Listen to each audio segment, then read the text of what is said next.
2018 முதல் IAS ஆபீசராக இருக்கக்கூடிய ஒரு இளைஞருடைய ஜாதகம்.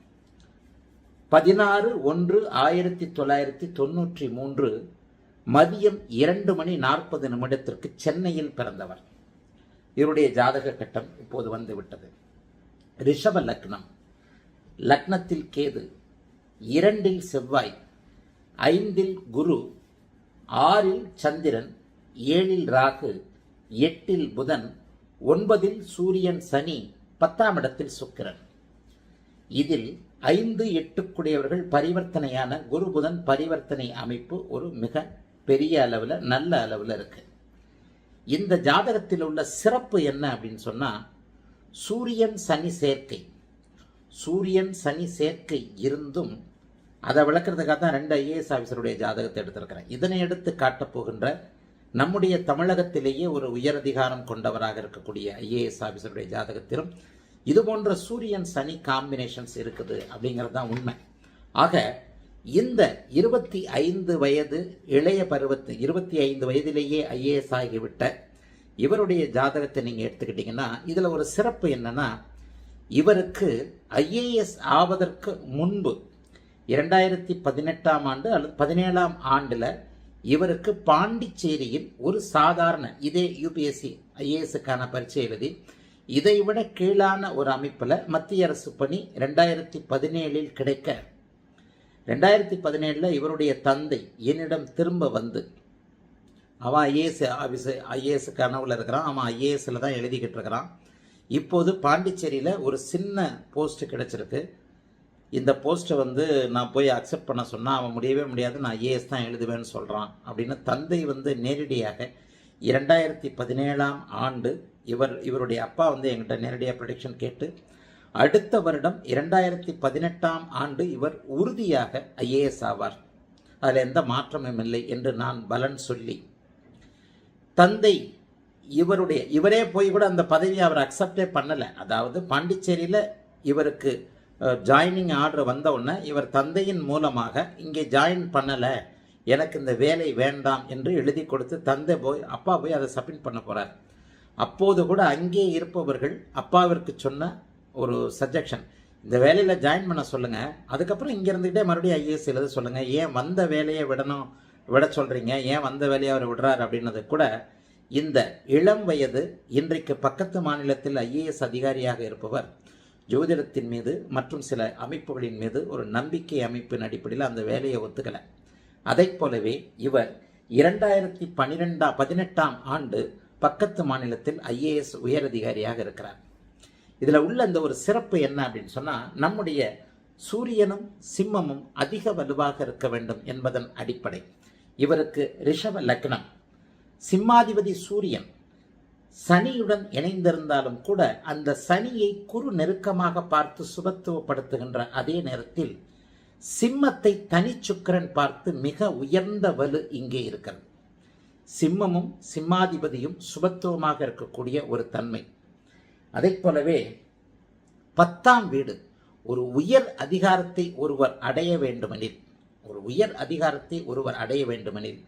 அதிகாரம் செய்ய வேண்டுமெனில் ராசி லக்னத்திற்கு 2ற்கு ஏதாவது ஒரு நிலையில் 10ஆம் பாவகம் வலுத்திருக்க வேண்டும் என்பது ஒரு விதி. இங்கே பார்த்தீங்கன்னா இவருக்கு லக்னத்தின் 10ஆம் வீட்டில் அங்கே இவர் இருக்கிறது மிகப்பெரிய அமைப்பு. சுக்கிரன் தனிச்சுக்கிரன் இருந்து தனிச்சுக்கிரன் அமர்ந்து லக்னத்திற்கு 10ஆம் இடத்தில் அமர்ந்து சுபத்துவப்படுத்தக்கூடிய அதே நேரத்தில் சூரியனும் சந்திரனும் தங்களுக்குள் கேந்திரங்களாக இருக்கின்ற அமைப்பை மிக அருமையாக வலியுறுத்தியிருக்கிறேன். ராசிக்கு 10ஆம் இடத்தை சூரியன் தொடர்பு கொள்ள லக்னத்திற்கு 10ஆம் இடத்தில் சுக்கிரன் தனித்திருக்க சிம்மம் வலுவாக இருக்கக்கூடிய அமைப்பு. இங்கே சூரிய சனி இந்த இடத்துல தான் நான் அடிக்கடி சொல்லுவேன், சனியை பார்த்து விட்டால் குரு தொடர்பு கொண்டு விட்டாலே அவருடைய பார்வை அல்லது அவருடைய இணைவு போன்றவைகள் நிவர்த்தி. இந்த சுபத்துவ பாவத்துவ அமைப்புகளை எப்பொழுது மிக தெளிவாக நாம் புரிந்து கொள்ளுகிறோமோ அப்போது ஒரு கிரகம் எத்தகைய காரகம் எத்தகைய ஆதிபத்தியத்தை எப்படி எந்த நிலையில் கொடுக்கும் அப்படிங்கிறதே மிகப்பெரிய அமைப்பு. இப்போ பார்த்தீங்கன்னா அடுத்தடுத்து அவருக்கு யோக திசைகள் வருகிறது.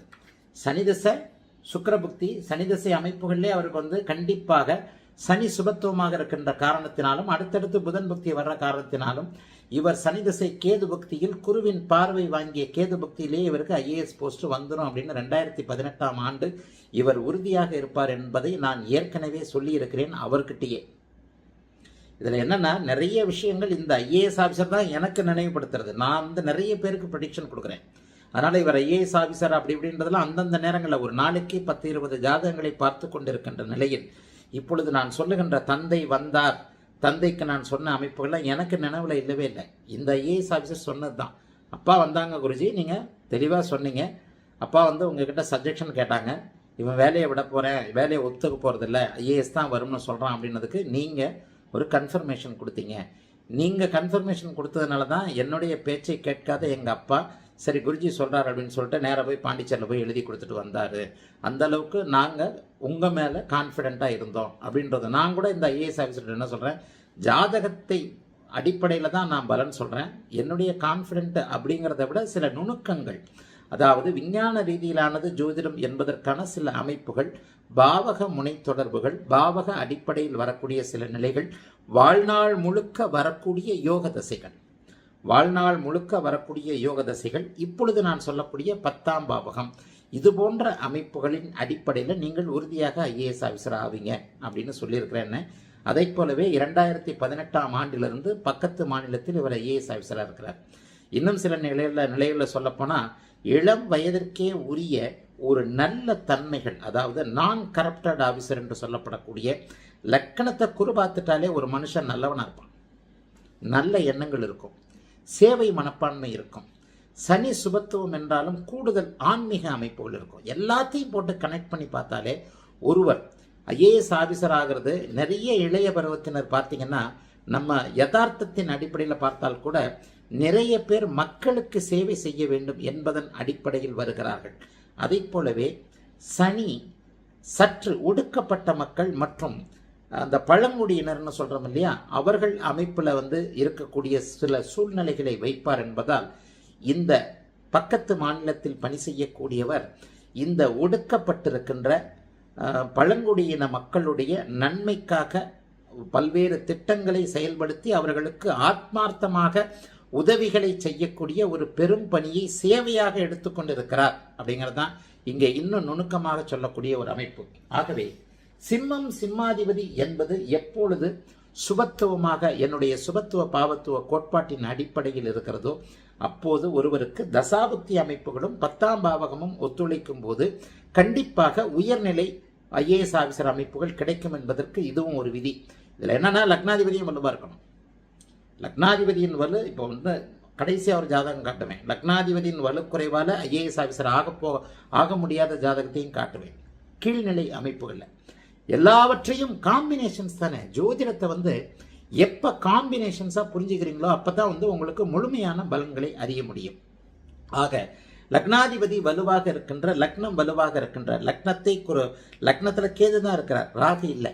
லக்னத்தில் கேது அமர்ந்து லக்னத்தை குரு பார்த்த அமைப்புகளில் இவருக்கு அடுத்தடுத்து வரக்கூடிய யோக தசைகள் 10ஆம் பாவகமும்